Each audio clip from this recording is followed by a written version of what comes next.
go. You're live. Hello. Good Hi, afternoon. Joe. How you doing, man? Good. How are you, dude? Excellent, man. I'm sorry. I'm calling this guy dude. Dude, Hi,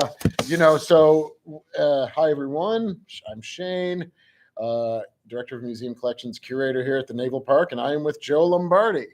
Like the football, right? You would kind of said it's like the football coach. it's like the Smith of Italy. They made millions of us.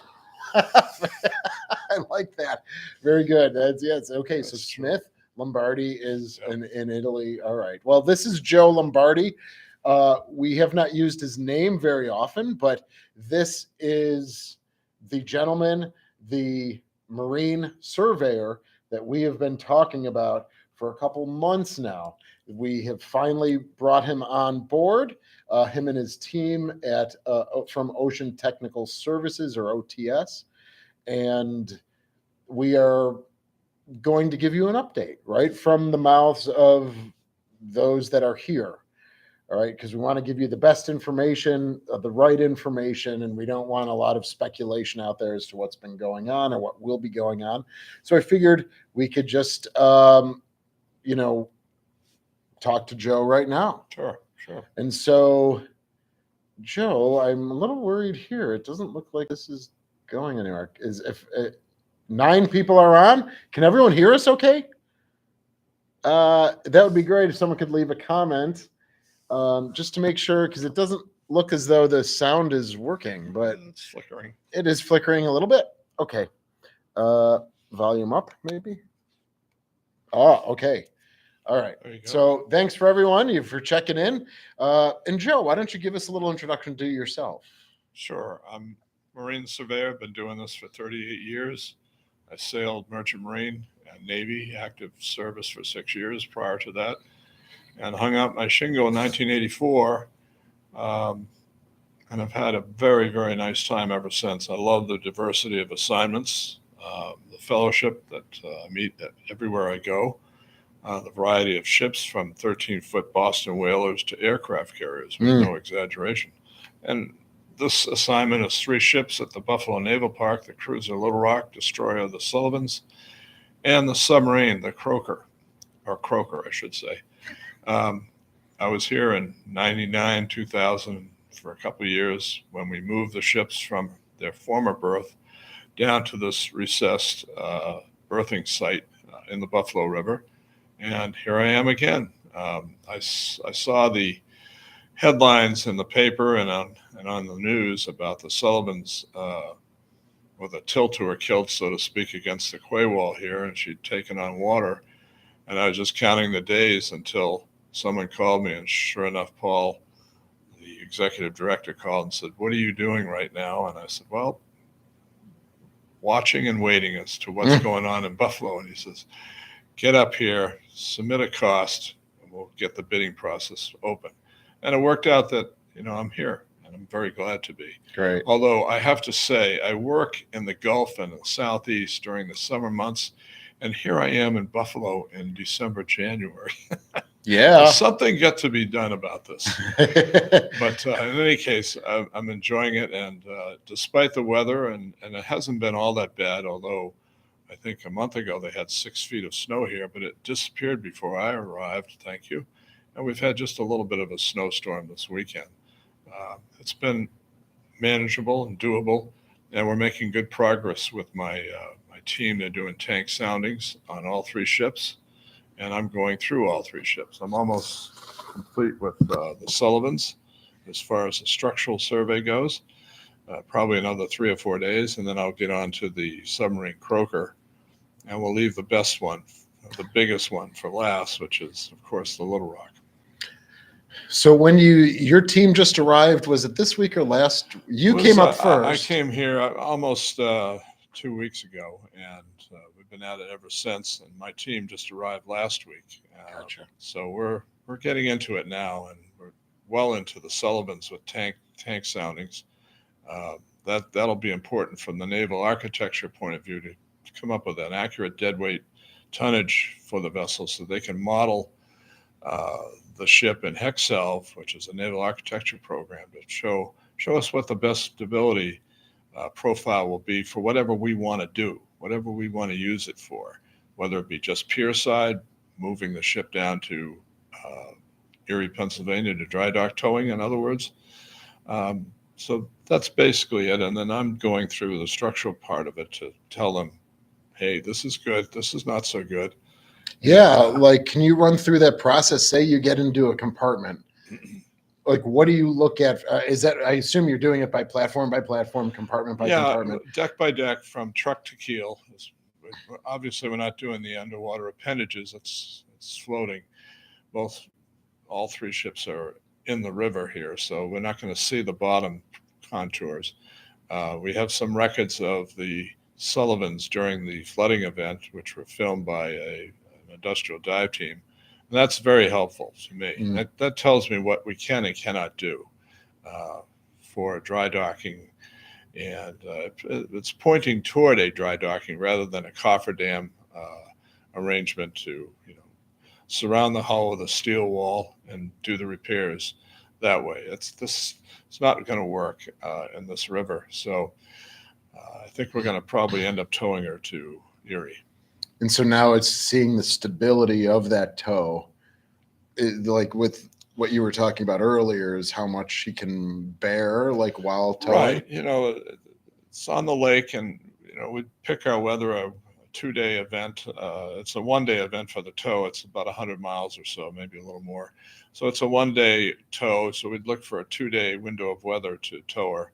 And we're going to be, after the surveys are done, and even concurrently while we are doing the survey, I'm developing thoughts and opinions on what we should be doing to the Sullivans, and what we'll have to do to the Little Rock to get her out of the way of the Sullivans, where Sullivans is in an inside berth. 2 mooring clusters that have to be removed after the Little Rock has moved away temporarily. And we'll probably put her back, that being Little Rock, in her spot right now without the mooring structures, and use some sort of a barge arrangement to keep her well fended off the seawall. Mm-hmm. And that allows the museum to continue their on vessel or on ships program for visitation, overnight program, what have you. And then get the ship back here as soon as we can. And typically it's 3 to 4 months for an evolution like this. Okay, all right. We're looking to replace her shell plating from bow to stern, 1 foot above the waterline, port to starboard, down to the keel. All the way down to the keel. All the way down to the keel with 3/8 plating. We did that to Laffey down in Patriots Point, South Carolina. And she was in rough shape also, actually much worse than, Sullivans is much worse than Laffey. So I feel pretty confident in advising that course of action to do it right, end the drama, stop the leaking. The plating is 80 years old. The bow and stern were built with just under 1/4 inch plating, and that's never gotten any better. Right. So it's, the Sullivans was the most upstream vessel under her former mooring configuration. And every spring, with the freshets of the winter meltdown, the logs would come down the river and, puncture the stern, and it'd be an ongoing saga of trying to keep her afloat at those times. So we want to end those things, and we may even plate it with a little heavier steel around the horseshoe shape of the stern, just to take care of any possibility of an errant log sneaking in. Yeah, and we see that even today. We have, unfortunately, everyone, we have a deer that's floating, a dead deer that's floated. I'm worried that it's going to blow up like one of those whales on a beach. So what you're saying is, in the olden days, when we were, say for from 77 all the way through 2002 or 2003, they were bow to stern, Little Rock, the Sullivans, and then the river was coming that way. So the first stern that all of the debris and logs would hit would be USS The Sullivans stern. And so, yeah, and even now, we even though we have debris barriers, it's still a lot of debris floating. And as we just mentioned, a deer. You know what? I don't know if you guys are leaving comments, but we're not getting any comments. And usually that's pretty weird. I have to see if maybe I have it accidentally shut off or something, but I'm sorry, because we usually do get aha. Okay. All right. I had the wrong setting. Hey, Cam. Hey, Frank. Sorry about that. Hey, Hoist. How are you? So, for a few minutes more, I don't want to take up all of Joe's time, but if you want to leave, thank you, Earl. You probably responded 4 minutes ago with that, but that sounds good. But if you guys have any questions for Joe, please feel free to leave them. Now that I can see the chat, I had it toggled off accidentally. So if there's any questions, so how many guys are on your team? We've got a total of 6 people, Wow. 5 including myself, or 6 including myself. And they go off and do ancillary tasking. And we've worked together in the Gulf of Mexico on the rigs, towing other ships. I do a lot of towing, dead ship towing. And these guys are pretty fluid in their skills. They know mechanics, they know electricity, they know structure, and they're pretty adept at taking notes, camera work, and codifying everything that I've asked them to come up with as far as the amount of product in each tank and what kind of product. And then they're taking ullage readings of the tanks to give me a quantity, which will allow me to come up with a total weight for the ship, a dead weight figure for the naval architects. Gotcha. And that's so you use the term ullage, which I was not familiar with until this morning. But it seems as though that's where you measure what is in the tanks, and then by measuring that, you can tell the weight. That's right. And then that cumulatively becomes also with the weight of the ship. The dead weight. Show, yeah. All dead right. Weight, tonnage. So that's it in a nutshell. But it's a laborious process. You have to go through all the tanks and spaces where there's water or fuel or both, and take note of any other extraordinary things that are not normally on board a ship. That happens on occasion. It hasn't happened here, but we had a ship down in Lake Charles, Louisiana, that had a helicopter on it. Well, there aren't many helicopters on these ships, but they had one, so that had to be factored into its deadweight tonnage. And it's just the vagaries of the job. It's interesting. Yeah, it's cool. We know that the Sullivans, and if you've watched that video, flooding the transom here on the Sullivans, we did. Our conversation of that and the reasons behind that was because the props were cut off. And Joe, you were involved in that? We took the props, the struts, and a segment of the shafting off, and we also removed the sonodome. And that was to decrease the draft in this new berth where it was all rock excavation.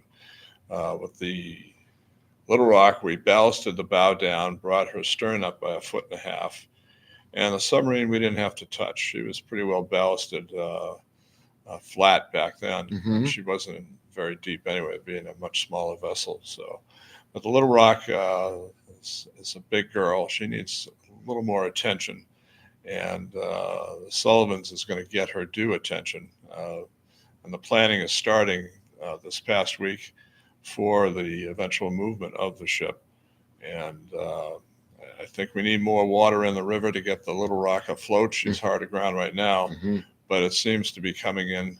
And with the spring freshets, we'll have a good window of time to move her out of here and then put her back temporarily for the museum's programs while the Sullivans gets repaired. Gets her due. All right. Let's see if we've got some questions here, everybody. Hey, Shane, make sure you look up at the coming radar. Yeah, I guess you're meaning weather radar. Thanks, Cam. Oh, yeah, major weather on the way. Yes. Just listen, I live near Arkansas River. More flows. Yeah. Okay. Thanks, Earl. Earl, dry dock and new steel plating sounds like a pretty big expenditures. For Earl, yes, that is a pretty big expenditure. Yeah, there's remediation that has to be done, and also the cost of removing the old skin and then putting a new skin on, and then painting inside and out. So there are stiff costs. And making sure the framing can hold new steel, right? That's framing has to be dressed, made perfectly flat and smooth to receive a new plating. And we're eliminating any riveted seams down below the waterline. We're eliminating any through hulls. No more drama, no more leaking. And with systemic dry dockings and reapplying of coatings and a cathodic protection system, the vessel should be able to last indefinitely. A minimum 50 years without any serious dry dock. Yeah, with that thicker repairs. plating. I mean, yes, dry dock for paint, but not for repairs. Yes. Okay. Thank you. Hoist the Jack. He says, how much weight is the 3-inch plating going to add, and will it offset the 40,000 gallons of fuel that were offloaded earlier this year? So our understanding was they removed about 40,000 gallons of oil during the sinking. I didn't know that. That's good. That's a good statistic to have. The weight of the plating on the bottom is about 17,000 square feet of 3/8 plating, and that's what I don't know what the weight is right off the bat, but don't look to me. I failed math twice in high school, so it's a big number for the poundage of steel, but it won't impact the vessel at all as far as stability or the draft. We did Laffey down, and as I mentioned, down in Mount Pleasant, and she looks like a toy soldier floating up on top of the tide. So Cass & Young was also a partial replating, which is a sister ship to this girl here, the Sullivans, and no impact at all. Okay, good. Thank you. That's good. Will you close the transom holes now? That's a great question. How would we ballast the stern if we choose to pump that water out? We're going to leave the water in there for now, just because she's riding so high. The space is flooded, and that's good.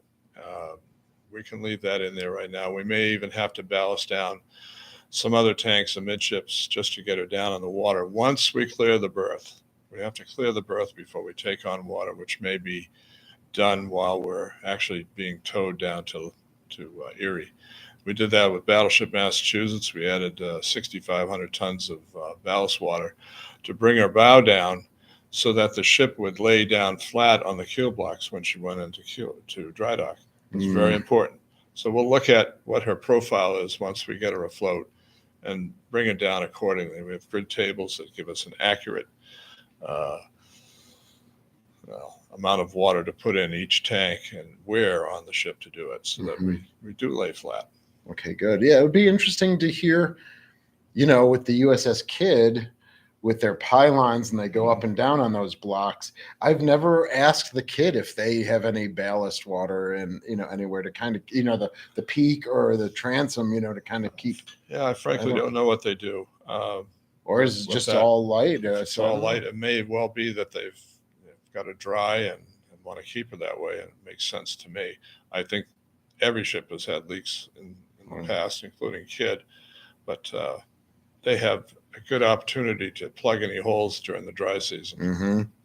Yeah, and I'll be talking with Tim from USS Kidd. We're going to do another live session. It will be split screen because with their historic water levels low in the Mississippi, they've been out of water much longer than they normally are. Right. And they're beginning to worry that she's bouncing on the blocks up and down in that same spot that's beginning to maybe crinkle the keel.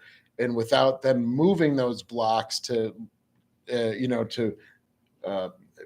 distribute that pressure, they're worried just bouncing up and down in one area will cause some problems. So look for that too. I'm hopeful to do that before Christmas, so maybe later this week. But yeah, thanks. We've got 30 people on now. Have another minute or two, Joe. Sure, yeah. So what do you? That's about the Sullivans that we've been talking about. Taking her to dry dock, that means we have to move the Little Rock, push the Little Rock back, and then build some sort of thing. So as Joe was mentioning, we can continue our programming during the season for tourists and encampment programs. What are your overall impressions of the Little Rock and the Croaker right now? That's a loaded question. They're they're ships, and they have needs like everything and everybody else. Um, Yeah, they they haven't leak been to snow. dry dock since their Navy time, so Yeah. that's a good amount of time. They're overdue, and especially with Sullivan's being lightly built. Um, to a lesser extent, the Croaker, she's also lightly built on her exterior fuel and her ballast tanks. I'm waiting to see what that's going to be like. Um, I can tell you right now, the 6A ballast tank is foamed. oh yeah, All okay, right. that's So, good to and know. then we've to balance her out, we've sometimes put in the 6B ballast tank. We've usually flooded that with some water to Right. kind of balance her out. But we had a hole, what we think, just like with the Sullivans, where she was grinding against a boulder. Right. Because we had a diver go under and he could not get to the hole because it was so close to the keel and Right. embedded in the river. Right. She's been well, what we call a tilt to her kilt this past week. She's been aground with a portless, probably 2 degrees. And I think she's up straight now with a little bit of water that came in the last day or so.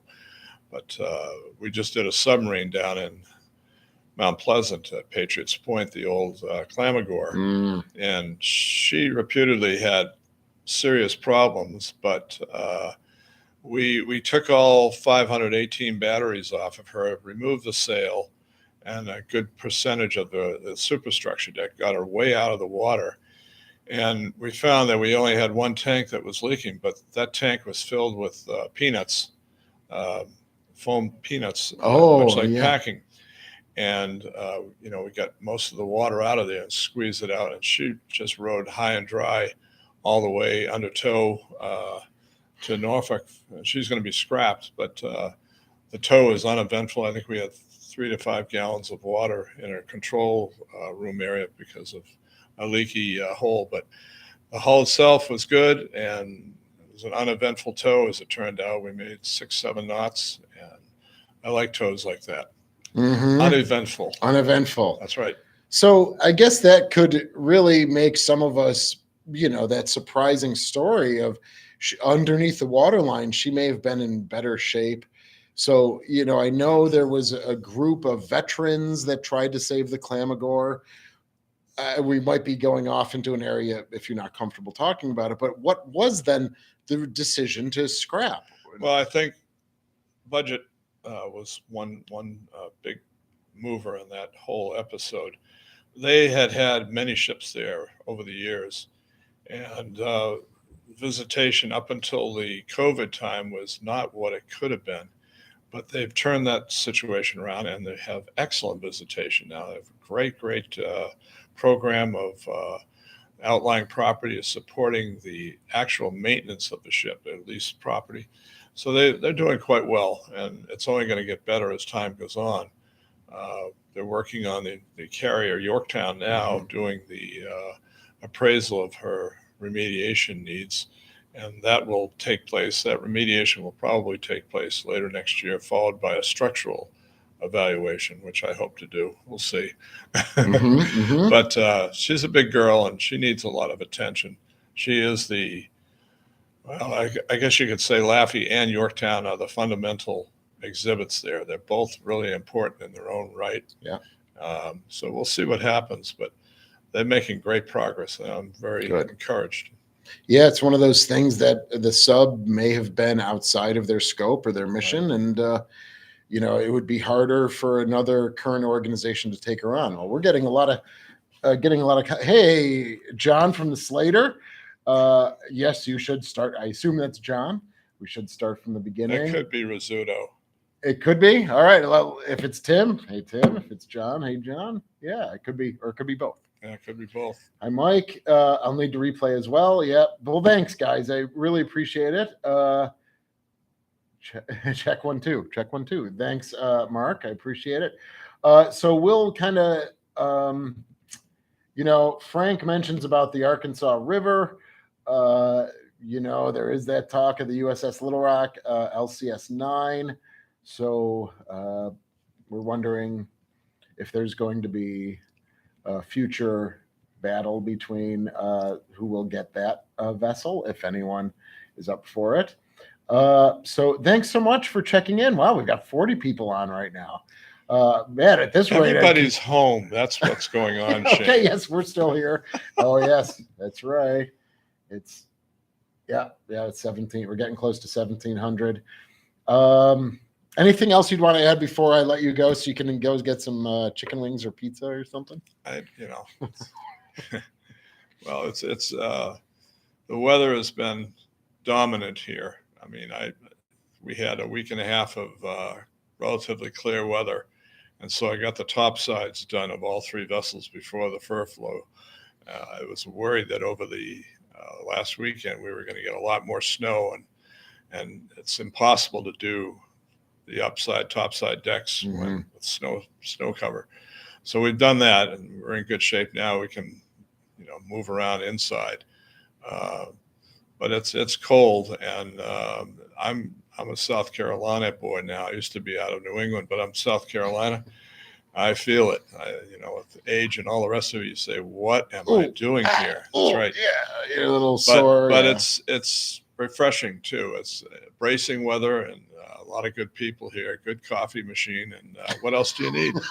What else do you need? That's right. I'm looking forward to getting back here after the Christmas break and getting good. these ships zipped up, and the planning process is going to move forward and to restore and repair the Sullivans, and we may get to other ones too. Yeah, and I've been working with Joe on getting some plans out of our collections. There's some things that I'm missing, but if I can continue to supply him with everything that he's looking for, that just makes his job a whole lot easier and better. What I'm looking for among you fleet people, the curves of form and table of offsets. I have the lines drawing and the sections forward, aft, and the midships. And I need those curves of form, table of offsets for the naval architect, so we can do a hexel model, so that we can take care of the ship in whatever configuration we determine we need. So I'm putting that out to the fleet. There you go. Thanks, everyone.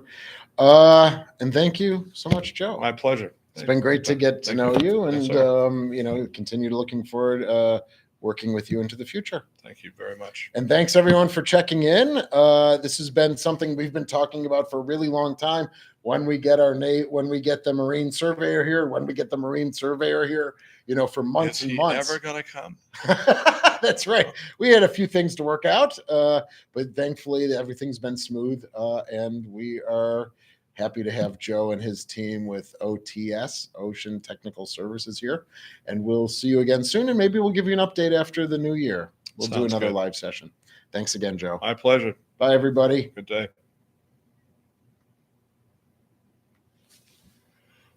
Nice.